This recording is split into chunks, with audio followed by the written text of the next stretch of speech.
Muito bem, pessoal, tá no ar mais uma edição do Switch TV Show, seu programa diário sobre a NBA aqui no YouTube. Quem fala com vocês é o Luiz Fernando, é um grande prazer ter a sua audiência neste belo domingo, né? Domingão aí, dia 23 de fevereiro, vamos aqui para mais uma edição desse programa maravilhoso, edição de número 121. E bom, pessoal, na edição de hoje, nós iremos comentar sobre a rodada de ontem, né? Tivemos uma rodada mais curtinha nesse sábado, foram apenas 5 jogos disputados. Daí eu vou passar por cada um deles. E depois, rapaziada, eu vou trazer aqui para vocês novidades sobre o estado de saúde do Greg Popovich. O Popovich, treinador histórico do San Antonio Spurs, ele tá afastado há um bom tempo por conta de um derrame que ele sofreu, né? Desde novembro ele tá afastado das suas atividades. E ontem, no sábado, saiu aí novidades sobre a situação dele, né? Então, para quem aí tava esperando notícias sobre o Pop, e eu era uma dessas pessoas, né? Acho que já deu tempo para vocês perceberem o quanto eu sou fã do Popovich, né? Para quem acompanha o canal há mais tempo, sabe muito bem, né, o respeito que eu tenho por ele e pela franquia San Antonio Spurs, né? Já falei várias vezes que se eu não fosse torcedor do Thunder, com certeza eu seria torcedor do Spurs, porque eu tenho um respeito, um carinho, uma admiração enorme por essa franquia. E um dos motivos para eu ter essa admiração pelo Spurs é o Popovich. Assim, para mim, é o maior treinador da história da NBA. Respeito muito o Phil Jackson por tudo que ele fez. Inclusive, tenho... É que não vai dar pra ver, mas eu tenho aqui o livro do Phil Jackson, né? Admiro demais ele. Mas na minha concepção, o Pop é o maior da história da NBA. Indiscutivelmente, o maior treinador da história do San Antonio Spurs. Acho que nem cabe debate em relação a isso. Assim, a comparação do Popovich no Spurs é com o Ferguson no United. Essa é a melhor comparação. Não tem como você falar sobre Manchester United sem falar do Ferguson. Assim como não tem como você falar de Spurs sem falar do Popovich. Simplesmente não tem como. Né? Não tem como. Então, é um cara gigante pro basquete. E é uma figura, né? Uma pessoa que eu admiro muito.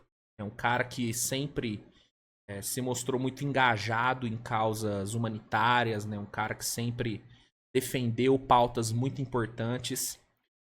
Então, é uma figura que eu admiro muito. Então, ver ele afastado, ainda mais pelo motivo que foi, um derrame, assim, me dói, sabe? É ruim, me faz mal, ao mesmo tempo que me dá um certo alívio ver ele afastado, porque é sinal que ele tá cuidando da saúde dele, coisa que há muito tempo a gente falava, né, que pô, o Popovich precisa dar um tempo, o Popovich precisa ter um descanso. Claro que o motivo que fez ele dar esse tempo, óbvio que não era esse motivo que a gente queria, né? Eu, pelo menos, queria que o Pop desse um tempo por vontade própria, não porque ele sofreu um derrame, pelo amor de Deus, né, gente? Não me interpretem mal. Só que o fato dele estar cuidando da saúde dele agora, dele estar mais afastado, assim, pelo menos ele tá, né, não tá ali, não tá se sacrificando, né? Pelo menos ele não tá se forçando a estar ali na beira da quadra sem ter condições, né? É isso que eu quero dizer basicamente. Mas enfim, tem novidades aí sobre a situação dele, vou falar aqui sobre isso aí com vocês. E é isso, basicamente o programa de hoje vai ser isso. Hoje vai ser uma versão um pouquinho mais express aqui do programa, porque a rodada começa mais cedo, né? Então vamos aqui para uma versão mais pocket do Switch TV Show.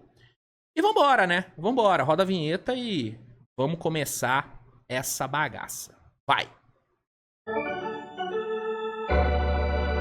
Beleza então, pessoal, vamos iniciar falando sobre os jogos de ontem da NBA, né? Começando aqui com Phoenix Suns e Chicago Bulls. Esse foi o jogo que abriu a rodada de sábado. Um jogo extremamente importante para Phoenix, né? Que vinha de uma sequência horrível de jogos. Né? Se não me engano, dos últimos 9, o Phoenix tinha perdido 8 jogos. Posso estar enganado, mas eu acho que é algo parecido com isso. Não jogando bem, numa situação muito feia. Então, era um jogo crucial para Phoenix e era mais um jogo ali pro Bulls. Bulls que tá totalmente abraçado aí com o tanque, né?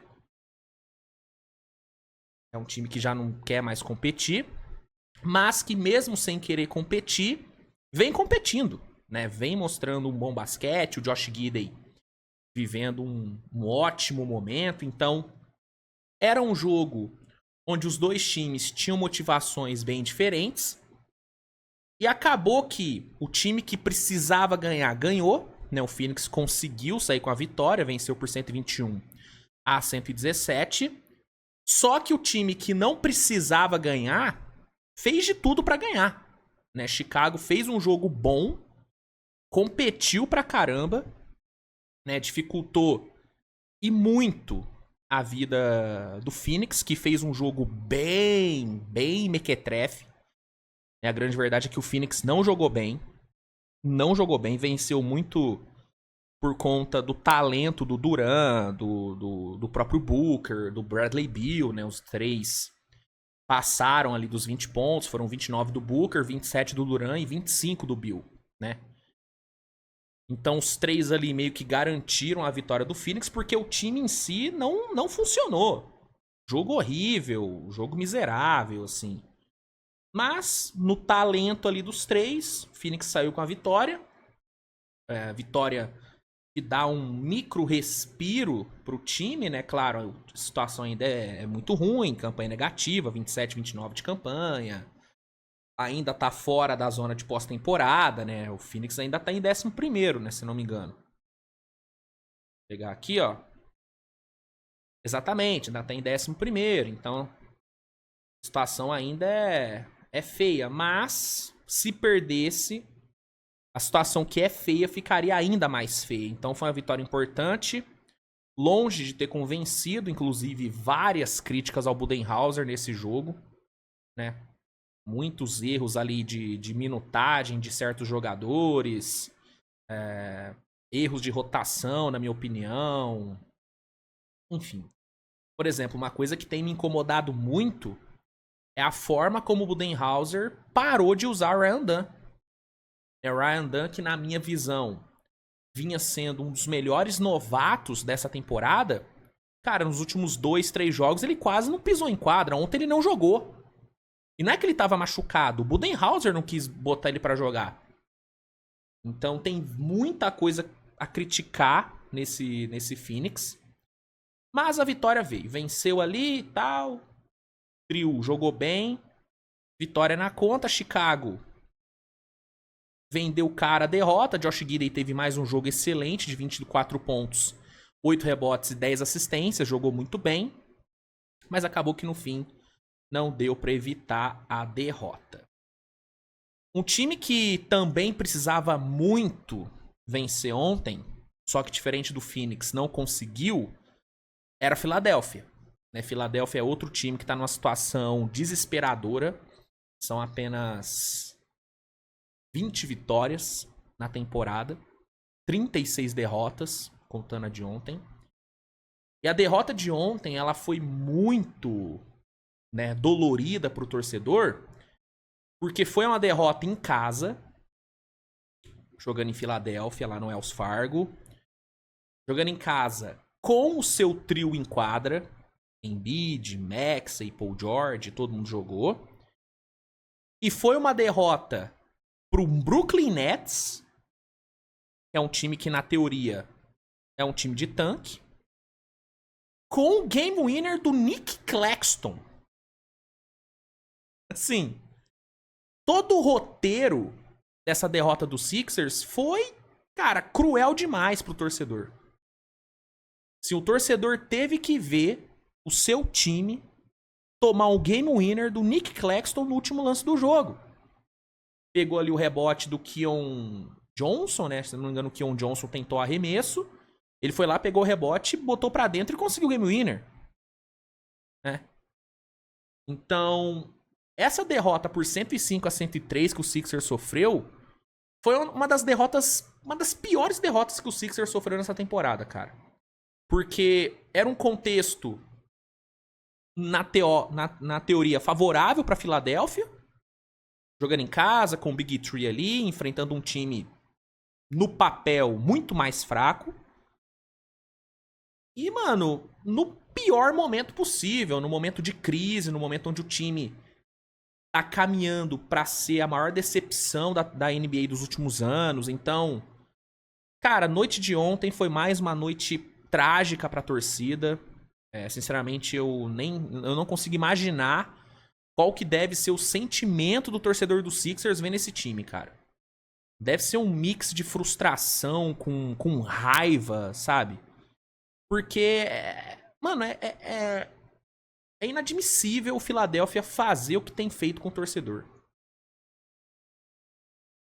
Deveria ser possível o torcedor processar o Philadelphia por danos morais, assim, sabe? Porque é uma parada inacreditável. Danos morais talvez não seja a melhor expressão, mas por danos psicológicos. Porque a saúde mental do torcedor do Sixers nessa temporada, mano, já foi pro beleléu. Já foi pro beleléu. É surreal. E ontem, mano,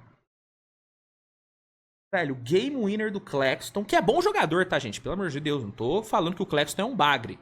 Mas não é o tipo de jogador que você espera que o seu time tome o game winner, né? Pelo amor de Deus. Se fosse de um Cameron Johnson, beleza, mas foi do Claxton, sabe? E foi um jogo todo ruim do Philadelphia, o time não conseguiu produzir, sabe? Marcou só 103 pontos. Claro, o mérito da defesa do Brooklyn, que fez um trabalho excelente, defesa essa, que tem sido boa demais nos últimos jogos, né? Brooklyn vem conseguindo limitar bem seus adversários. Brooklyn vive um bom momento, venceu 7 dos últimos 9 jogos, tá só meio jogo atrás do Chicago Bulls, que é o 10º da conferência. Então o Brooklyn tá bem e tal. Não tô tirando mérito do Brooklyn. Mas teve muito demérito do Sixers. Teve muita incompetência do Sixers. Né, cara, o Paul George... Assim, Paul George é aquilo, né? Criticar o Paul George é chover no molhado. Esse é o pior ano da vida do Paul George na NBA. 15 pontos ontem, 1 de 6 no perímetro, uma atuação patética. Embiid, mais uma atuação patética também, 14 pontos, 0 de 6 para 3.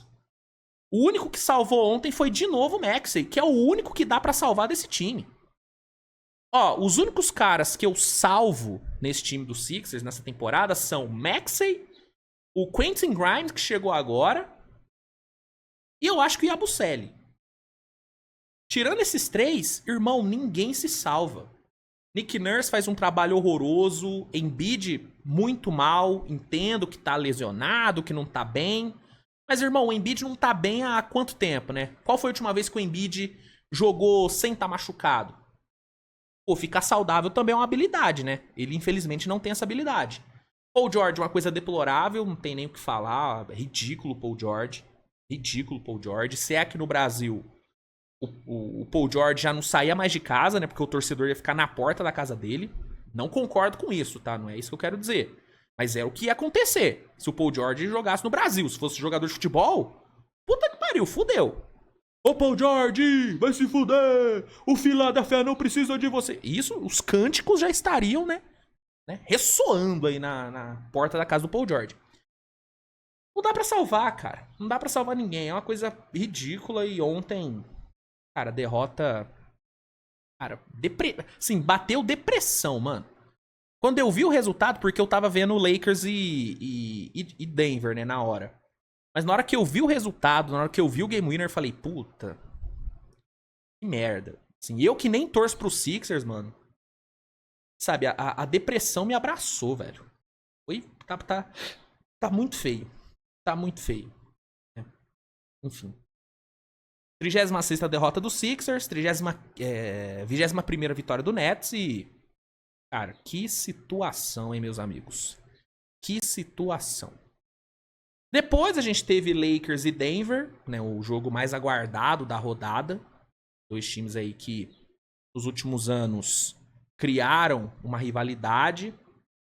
E o jogo de ontem tinha um temperinho a mais, porque era Luka Doncic pelo Lakers enfrentando o Jokic, né? Então tinha esse tempero a mais. E era um Denver vindo de 9 vitórias seguidas, jogando jogando em casa, né? Jogando no Colorado. Então, cara, era um jogo que tinha várias narrativas, tinha várias histórias, né? Pra serem contadas no jogo de ontem.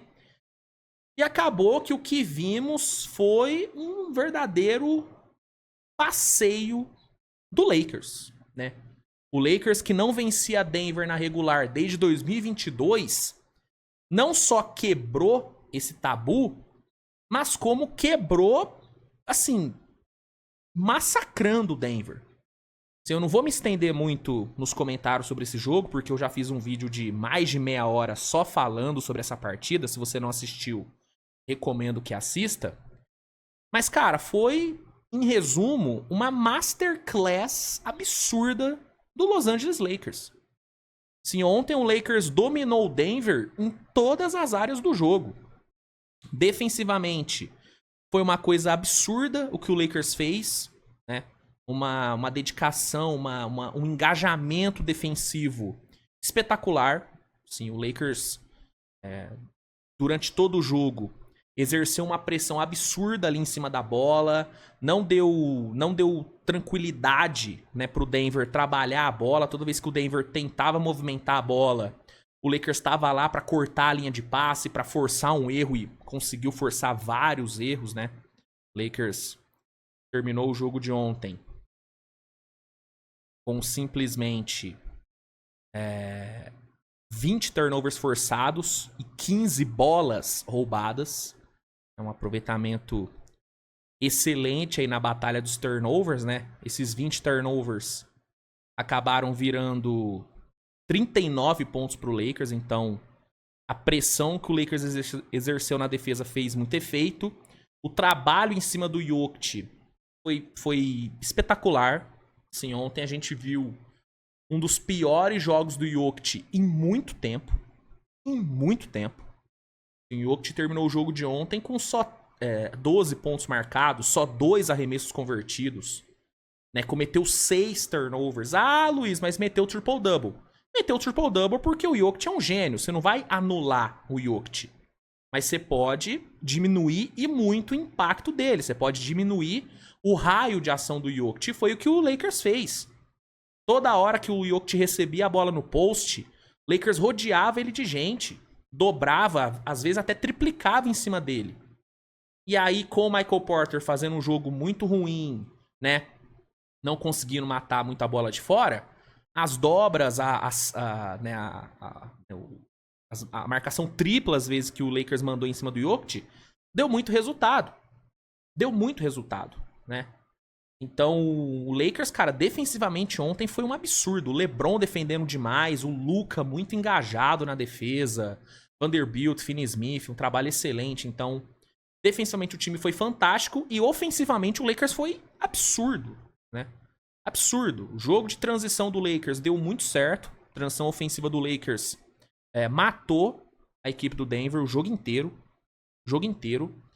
Na meia quadra, o Luka fez um trabalho excelente coordenando as ações do time, toda hora tirando vantagem das dobras que o Denver mandou em cima dele. Toda hora o Lakers conseguiu gerar um arremesso totalmente livre no perímetro por conta, né, dessa forma como o Luka queimou as blitz que o Denver mandou, coisa que o Luka faz com a tranquilidade incrível, é um dos melhores jogadores da liga queimando blitz, né? Ele e o Jokic, pra mim, são os melhores fazendo isso.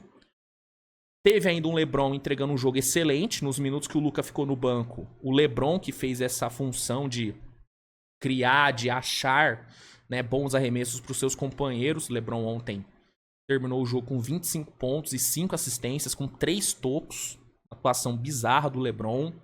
O Luka terminou com 32, 10 rebotes e 7 assistências. Melhor jogo dele com a camisa do Lakers. Ainda roubou 4 bolas, matou 4 bolas de 3. Assim, foi uma atuação bizarra do Luka. Bizarro, né? Pra quem vinha criticando ele, né? Galera, depois dos 3 primeiros jogos ali, já tava tirando o Luka pra merda, né? Falando que o Luka não era estudo, que o Lakers tinha errado na troca. Ontem essa galerinha sumiu. Galerinha não apareceu aqui ontem. Curioso isso. E ainda teve Austin Reeves jogando demais, metendo 23 pontos. Uma atuação impecável do Austin Reeves. Impecável. Criou, pontuou pros outros, matou bola de 3.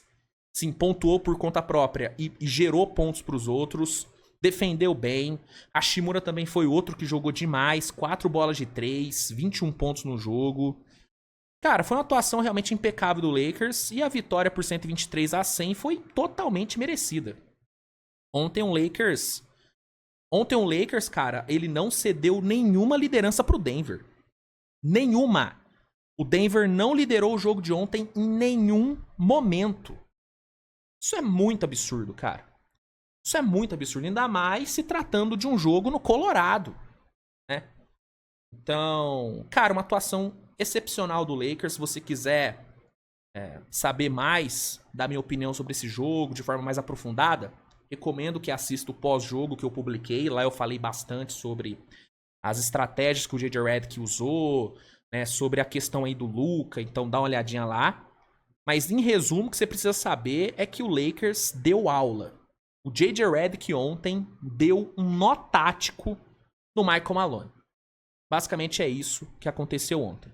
Vitória enorme, 34ª vitória do Lakers e 20ª derrota do Denver e fim da sequência de 9 vitórias seguidas do Denver, que era uma sequência que, né, não era lá das mais convincentes também. Não querendo desmerecer essas 9 vitórias que o Denver conseguiu, mas foram 9 vitórias contra times, né, que não eram da elite, né? O grande adversário que o Denver teve nessa sequência foi o Lakers ontem.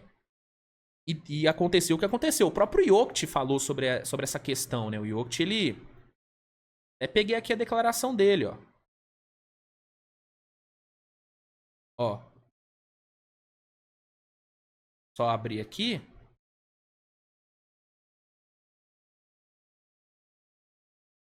Aqui, ó. Tá uma lentidão. Te falar, o que o Google Chrome tá lento hoje é brincadeira. Alô, Google, hein? Alô, Google, fica a crítica. Ó, abriu. Ó. O Jokic falou o seguinte sobre essa sequência. Abre aspas. Tivemos uma sequência de 9 vitórias contra times que estavam desfalcados e times que não eram muito bons ou não estavam bem colocados na tabela. Então talvez tenhamos nos enganado achando que estávamos jogando bem. Ele falou isso ontem. E realmente, quando você pega a tabela do Denver aí durante essa sequência de vitórias, cara, a real é que muitos jogos foram contra times bem abaixo, né? Ó, a sequência começou no dia 31 de janeiro. Começou vencendo o Sixers, que, pelo amor de Deus, né? Uma draga inacreditável. Vencendo o Charlotte, time de tanque.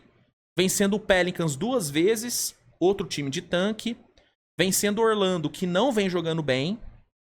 Vencendo o Phoenix, que não vem jogando bem.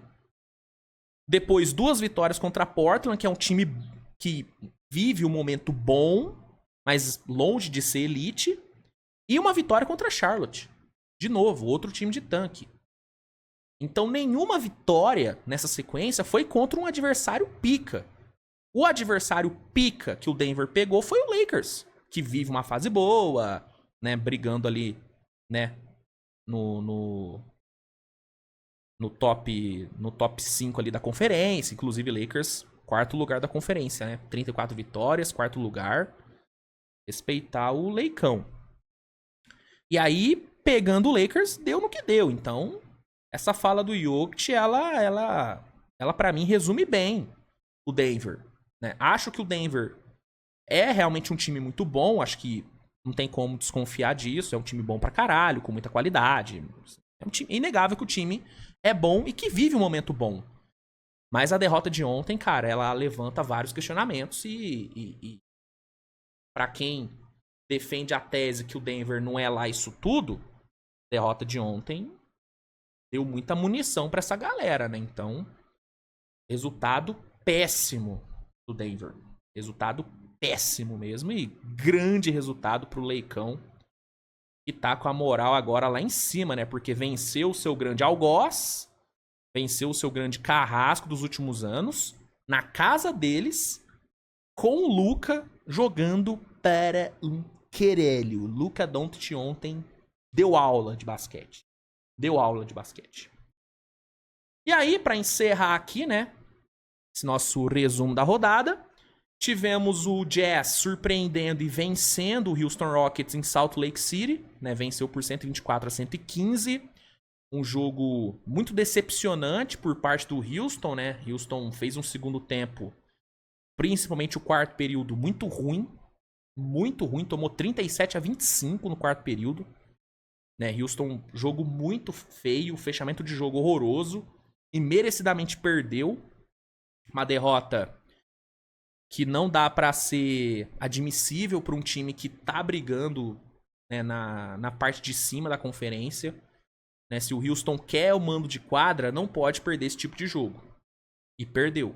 Né? Então, derrota feiaça pra Houston, 22ª derrota na temporada. O Jazz, que teve um Keontae George jogando demais, né, 30 pontos, venceu seu 14º jogo, mas é aquilo, né, o Jazz tá pouco se ferrando, né, com vitórias, né, o Jazz só quer que a temporada termine logo e que o Cooper Flag desembarque por lá. É a única coisa que o Jazz quer, essa é a grande verdade. E tivemos também, encerrando a rodada, o Blazers atropelando o Charlotte Hornets, né? Jogando em casa, o Blazers meteu 141-88. Assim, uma vitória tranquilíssima do Blazers. O Hornets nem viu a cor da bola. Essa é a grande verdade. O Nurkic foi o melhor jogador do Hornets, marcando 11 pontos. Que diz muito sobre o Charlotte, né? Cara, o Blazers não tomou conhecimento, né? Assim, uma vitória incontestável, metendo mais de 30 pontos em todos os quartos. Absurdo. Absurdo que o Blazers fez. 24ª vitória do Blazers. Tumani Camara, na minha visão, foi o melhor jogador de Portland. Meteu 20 pontos, 10 rebotes, jogou demais. E belo resultado, cara. Belíssimo resultado do bom Portland Trail Blazers. O bom Portland Trail Blazers. E aí, pessoal, sobre os jogos de ontem, era basicamente isso. Tem mais muito o que acrescentar. Vamos então, para encerrar, né, de fato aqui o programa, para encerrar a edição de hoje, comentar sobre, né, a notícia do Popovich, né? Deixa eu só rodar a vinheta aqui e aí eu já trago a informação sobre o nosso querido Pop. Bom, pessoal, é o seguinte, ontem saiu, né, novidade sobre o Pop. E a novidade é a seguinte, né? Popovich, ele de fato não vai voltar a treinar o Spurs nessa temporada. Né? O Popovich, desde novembro, ele tá afastado por conta de um derrame que ele sofreu. Ele vem cuidando da sua saúde e tal. As informações que saíram na época diziam que não foi um derrame muito grave, mas ainda assim era um derrame. Ele tava se cuidando e tal, mas a volta dele pra temporada era totalmente incerta. Só que aí ontem saiu a confirmação de que, de fato, ele não volta pro Spurs nessa temporada. Né? Vamos aqui só ler a matéria. Matéria do The Playoffs. Poucos dias após perder o Wembanyama com um problema sério no ombro, o San Antonio Spurs recebe mais uma triste notícia. O head coach Greg Popovich não deve voltar a comandar o time nessa temporada da NBA, enquanto se recupera de um derrame que sofreu em novembro de 24. A informação foi confirmada por Shams Charania da ESPN. O jornalista ainda adicionou que o futuro do treinador de 76 anos é incerto, fato que deve preocupar a franquia no planejamento para os próximos anos. Por hora, o auxiliar Mitch Johnson seguirá como treinador interino no time. E aqui conta, né, sobre a questão do do derrame, né? Abre aspas. Aspas do The Athletic, né? É isso? Não. Tá, aspas do R.C. Buford. Aqui. Seu progresso continua melhorando. Não sei se temos como medir o tempo. Prever o que está por vir depende apenas de como evolui a reabilitação do Pop. Isso foi falado em janeiro sobre o Popovich. E aí, basicamente, a informação é essa, gente. Não tem novidade sobre se ele tá bem, se ele não tá bem, como tá a recuperação. Não temos informações sobre isso. Mas a informação é que ele não volta pro Spurs nessa temporada. E assim, gente, apesar de eu amar o Popovich e de assim, querer ver ele o máximo possível treinando, o fato é, cara, é que no momento, assim, ele. O mais importante. O mais importante é ele ficar bem de saúde, sabe? E se pra ele ficar totalmente bem de saúde, ele tiver que parar de treinar, ele tiver que, de fato, se aposentar, mano, eu torço pra que isso aconteça, porque. Assim, eu. É foda. É difícil eu falar sobre o Pop porque é uma parada que realmente mexe muito comigo. Eu sou muito fã dele. Porque, assim, eu, sinceramente, eu não tô pronto pra, tipo, pra perder o Popovich, saca? Eu não quero, né, deixar aqui o vídeo meio que na bad vibes e tal. Mas, mano, infelizmente o Popovich é um ser humano e ele tem 76 anos, gente. É um senhor de idade que acabou de sofrer um derrame, né? Então, infelizmente existe esse risco. E eu não tô pronto pra perder o Pop, mano. Tô, velho. Realmente eu não tô. E eu acho que muita gente não tá. Né? Os torcedores do Spurs, então, eu fico imaginando a angústia dos torcedores vendo, né, a situação do Pop. Então, assim, mano, se for necessário ele parar de treinar de vez pra se cuidar, pra prolongar a sua vida, mano, é o que tem que ser feito. É o que tem que ser feito. O Spurs vai seguir sem o Popovich. Eu sei que é difícil imaginar o Spurs sem o Pop, até porque ele tá lá, né, há décadas. Mas o Spurs vai seguir. O Spurs tem opções. Tem o Mitch Johnson que tá lá agora. Eu sei que ele tem problemas, mas é um cara jovem que pode evoluir. Tem sempre a opção da Beck, né? A Beck vem sendo especulada, né, como sucessora do Pop há um bom tempo e por que não agora? Eu acho que trazer a Beck pra temporada que vem seria a melhor decisão pro Spurs, tá? Ela tá, cara, assim, ela tá totalmente preparada pra esse desafio. Eu sei que vai ter muita gente torcendo contra, porque, ai, mulher comandando o time da NBA. Tem muita gente escrota, tem muito cara escroto que vai menosprezar, que vai torcer o nariz.